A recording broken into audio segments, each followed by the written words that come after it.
Have you ever thought about a simple people with no position of prominence, who lived far from the great temples and the famous religious leaders, yet still managed to deeply please God? This is the story of the Rechabites. They were neither priests nor held important positions, but they had a different lifestyle, following rules passed down by their ancestors. And the most surprising part, God honored them in a special way. But after all, what did they do to deserve this? In this video, we will discover the impressive story of the Rechabites in the Bible, a people who proved that faithfulness and obedience do not depend on status, but on a heart determined to remain in the truth, even in difficult times. The setting of this story is a dark period in Israel, when the nation was drifting further and further away from God, immersed in idolatry and in the corruption of kings and the people themselves. It is in this context that Jonadab, son of Rechab, appears, a name that shines for its integrity. He lived in the time of King Jehu, raised up by God to bring judgment against the house of Ahab, the king who stained Israel's history with the shedding of innocent blood and the worship of Baal. The meeting between the two is narrated in 2 Kings chapter 10, verses 15 and 28. Jehu, on his mission to end the worship of Baal, crosses paths with Jonadab. Determined to eliminate all idolatry in the northern kingdom, he needed loyal allies. Upon seeing Jonadab, Jehu did not hesitate. He extended his hand and asked if Jonadab had the same heart and purpose. The answer was yes, and Jehu invited him to ride in his chariot. This gesture was not just a greeting, it was the beginning of an alliance of purposes, marked by loyalty and commitment to the truth. Jonadab was not just anyone. He came from a different family, a descendant of Rechab and connected to the Kenites, a nomadic people who lived in the desert, accustomed to a simple life far from the luxury and corruption of the great kingdoms. He did not seek fame or power. His focus was on truth, holiness, and living purely before God. That is why he joined Jehu in the fight against the idolatry of Baal. Together they entered the temple of Baal, deceived the worshippers, gathered everyone inside the sanctuary, and destroyed the place completely. The altar was torn down, the images were shattered, and the temple became ruins. It was a strong blow against the worship of Baal in Israel. But Jonadab knew that it was not enough to get rid of the visible idols. It was necessary to protect the heart and daily life. So he decided to leave his descendants a solid legacy, with principles that would keep them away from the corruption and decay that had overtaken the nation. He understood that people fell into sin so easily because they had no deep roots in the faith. Therefore, he chose to plant different roots in his own family, not in walls of stone, but in firm spiritual convictions. Clearly and directly, Jonadab gave instructions to his children. Do not drink wine, because at that time it was linked to wild parties and pleasures that turned people away from God. He also ordered them not to build houses, not to plant vineyards, and not to cultivate fields. Instead, they should live in tents as pilgrims, always remembering that this land was not their final destination, and that true security was not found in riches or in the false stability of cities. The life of the Rechabites was simple, itinerant, and marked by faithfulness. It was not comfortable at all. Living in tents meant enduring the intense heat of summer and the cold of the nights. It meant depending on pastures and safe paths, always moving from place to place. But this choice also kept them away from negative influences, far from palaces, from parties filled with excess, and from the seduction of idolatry. For them, the tent was like a temple, and obedience to God was the purest form of worship. Jonadab did not merely give rules, he established a way of life, a culture unlike anything else in his time. While the people of Israel sought comfort, political alliances, parties, and foreign gods, the descendants of Rechab followed another path. Even without religious positions or political power, they became known for their loyalty to a principle. The most remarkable thing is that this way of living spanned centuries. Jonadab lived in the 9th century before Christ, and more than 200 years later, in the time of the prophet Jeremiah, his descendants were still following the same instructions. They continued living in tents, did not drink wine, owned no property, and preserved a lifestyle that kept them far from corruption. They were not famous for military victories or political influence. They did not build altars or lead nations. But they possessed something rare, a constant and quiet faithfulness, which remained firm even when everything around them was in decline. Their lives were a living reminder of Israel's spiritual fragility and proof that obedience does not come from fame, but from steadfastness of heart. The most striking part is that this faithfulness did not come from a direct revelation from God, but from guidance given by a simple man, Jonadab. This shows the power of a generation that decides to live with reverence and commitment. The story of the Rechabites teaches that even in times of corruption and pressure, it is possible to build a family that remains faithful, saying no to the world's distorted values and yes to a legacy of obedience. Over the years, the Rechabites almost disappeared from the public eye. They lived discreetly, far from the center of attention. But God saw them, and at the right time decided to bring them to the temple, not to shame them but to honor them before everyone. They remained steadfast, living simply and obediently, following the instructions left by Jonadab. But now, the Lord wanted to use them as a living example for all the people of Judah, showing the faithfulness that the nation had lost. And the chosen setting for this could not have been more striking: the very temple of the Lord. In Jeremiah chapter 35, God gives a clear command to the prophet: "Bring the Rechabites, take them to the temple, and offer them wine." At first glance, it seemed like something simple, but there was a deep purpose. The Lord wanted to teach a lesson to the entire nation, and for that, He would use precisely those humble, nomadic, and faithful men. Jeremiah obeyed without questioning. He went to the descendants of Rechab, invited them to Jerusalem, and led them to a special room inside the temple, in the presence of religious leaders, priests, and Levites. It was a solemn moment, in a sacred place, where sacrifices were made, the law was read, and the most respected men of faith gathered. For those who lived in tents, far from city life, being there was already something remarkable. Then, Jeremiah asked for jars and cups of wine to be brought. In such a sacred setting, the prophet's action seemed to have God's approval. After all, if the Lord's own messenger was offering wine in the temple, who would dare to refuse? The moment was respectful, and the invitation was honorable. Then came one of the most remarkable moments of this story. The Rechabites, with calmness and firmness, looked at Jeremiah and at everyone present and answered without hesitation, "We will not drink wine." Our ancestor Jonadab, son of Rechab, gave us a command: "Never drink wine, neither you nor your children. Do not build houses, do not plant seeds, do not cultivate vineyards, and do not own property. Always live in tents, so that you may prolong your days in the land where you wander." Jeremiah chapter 35, verses 6 and 7. Inside that room, surrounded by leaders and symbols of the religious system of the time, they kept the same commitment they had guarded for generations. It was not stubbornness nor pride. It was true obedience. It was faithfulness to what they had learned, even in the face of pressure and the significance of the moment. What Jonadab had taught, they continued to follow, and for them, that was enough. Jeremiah listened to everything in silence.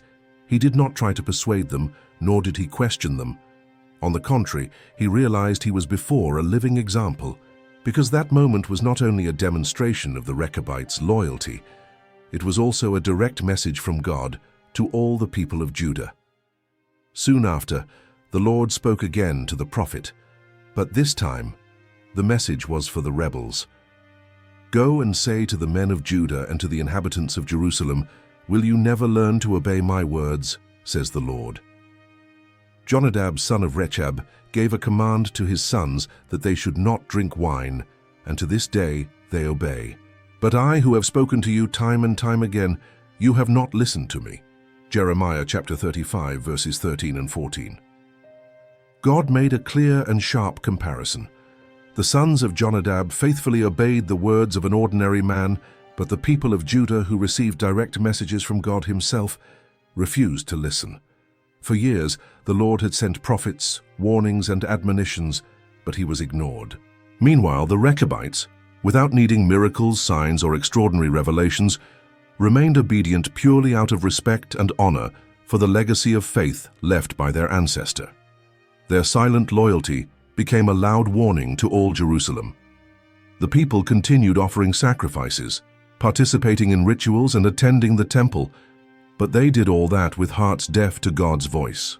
Meanwhile, a group that was neither priestly nor part of the religious elite was being praised and exalted by the Lord himself.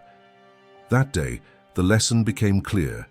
It is not enough to be present in the temple. One must obey from the heart. And the Rechabites were living proof of that. Jeremiah kept that scene in his memory. He himself had led the Rechabites to the temple, offered them wine at God's command, and witnessed one of the most remarkable acts of faithfulness in his life as a prophet. Those men did not hesitate. They were not intimidated by Jeremiah's authority, nor by the importance of the temple. They simply remained faithful to what they had learned, even centuries after receiving the instruction. And then, after this silent and courageous example, God spoke to Jeremiah again. But this time it was not to rebuke, it was to reward. The Lord declared a promise that would echo through history. This is what the Lord of hosts, the God of Israel, says. Jonadab, son of Rechab, will never fail to have a descendant to stand before me all the days. Jeremiah chapter 35, verse 19. God not only recognized the Rechabites, he made a promise forever. In the midst of a nation that had broken covenants and of kings who had abandoned the truth, the Lord looked upon a simple people, far from the spotlight, and declared, "There will always be someone from your lineage before me." It was as if he were saying, "While many have left me, you have remained faithful. Therefore your obedience will be remembered forever." This promise was not something temporary. It was the guarantee that, generation after generation, they would have a presence before God. The Rechabites, who never sought fame or position, received one of the greatest recognitions recorded in the Bible. While kings such as Jehoiakim would be taken captive and corrupt priests would suffer divine judgment, the descendants of Jonadab would remain steadfast before the Most High. The contrast was striking. The people of Judah, with all their religious structure, their feasts and rituals, were about to be taken into exile. The leaders who had access to the temple, who knew the law, and who represented the official religion had failed. They appeared pious, but their hearts were far from God. The Rechabites, who did not offer sacrifices on the altar, did not wear priestly garments, and did not have a fixed temple, were approved by the Lord. What God valued in them was not a religious appearance, but a life of daily obedience. They did not need great signs or extraordinary revelations.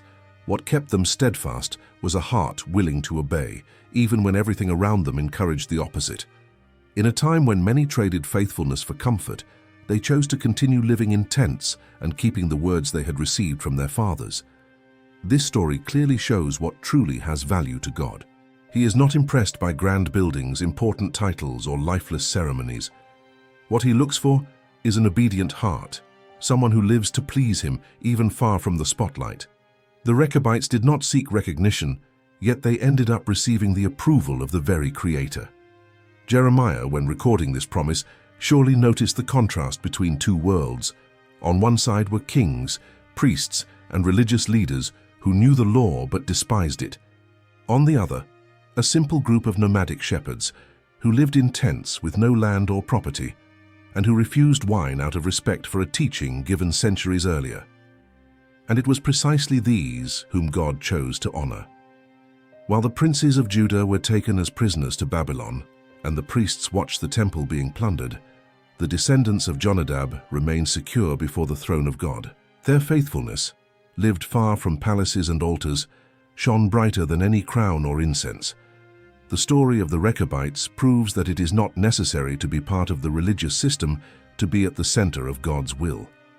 They swam against the current, lived outside the established structure, yet walked in alignment with the divine plan. That is why they received what many lost, an eternal promise. God saw them, approved them, and sealed them with His word. In the end, the lesson is deep and current. They were not priests, Levites, prophets, or kings. They held no positions in the temple, nor influence in Israel's decisions. They were simply a people set apart, yet they were noticed, honored, and set as an example before the whole nation. The great question is, what made the Rechabites stand out before God when so many spiritual leaders failed? The answer fits into one word: obedience. Not that half-hearted or occasional obedience, but constant, firm, passed down from generation to generation. They did not give up their principles, even in the face of cultural pressure, offers of an easier life, or the temptations of wealth. They preferred to live with simplicity and faithfulness rather than compromise the spiritual heritage they had received. While many in Judah trusted in the temple walls, in rituals, in the words of false prophets, or in political alliances, the Rechabites trusted only in the instruction they had been given. And this teaches us something essential. It is not the religious system that guarantees fellowship with God. Buildings, roles, clothing, and titles have their value, but they never replace true obedience. Their faith was manifested in the small choices of daily life. They refused wine, not as criticism of others, but as a sign of separation and commitment to the word they had received. They lived in tents, not out of whim, but to avoid mixing with a corrupt system. They showed that it is possible to serve God with integrity, even far from the dominant religious structures. In the time of Jeremiah, the faithful prophets were persecuted, the leaders were corrupt, and the temple had become a place of outward appearance. The people maintained rituals, but their hearts were already far from God. In this scenario of almost total unfaithfulness, the Rechabites were an exception, a light shining in the midst of darkness. They proved that faithfulness does not depend on circumstances, but on firm decisions in the heart. They did not wait for the world to change in order to act rightly.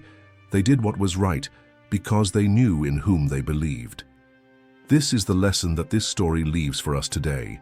We live in times similar to those of Jeremiah, days in which values are set aside, right is mocked, and wrong is celebrated. Culture tries to pressure and mold faith to fit the world's standards, but the Rechabites prove that it is still possible to remain faithful. It is still possible to say no to everything that seems normal, but takes us away from God's will. They also show that God sees those who are faithful, even when no one else notices. Perhaps in Jerusalem few knew who they were. Perhaps the powerful ignored them, and the scribes did not even notice their presence. But God knew them, and that is what truly matters. He does not look for outward appearance, but for obedient, upright, and steadfast hearts. And when he finds such people, he honors them with his promises. Jonadab did not live to see the result of the faithfulness he taught, but his sons did. His grandsons did too. And generation after generation, that legacy remained firm, sustained by the promises of the Lord. The covenant recorded in Jeremiah chapter 35, verse 19, "Jonadab, son of Rechab, will never fail to have a man to stand before me all the days," is proof that God honors those who honor him, even if they are small in the eyes of men. May this story inspire us to remember that it is not necessary to be at the center of the system to be at the center of God's will. We do not need to be recognized by crowds to be approved by the Lord. Faithfulness still shines before him today. Whether in tents or in palaces, with or without titles, with or without privileges, true faith is lived out in daily life, in choices, in turning away from evil, and in commitment to the truth. And just like the Rechabites, we can remain faithful, even when almost no one else does. Write in the comments if you already knew the story of the Rechabites, share this teaching, leave a like on the video, and subscribe to the channel to follow the next content. May God bless you.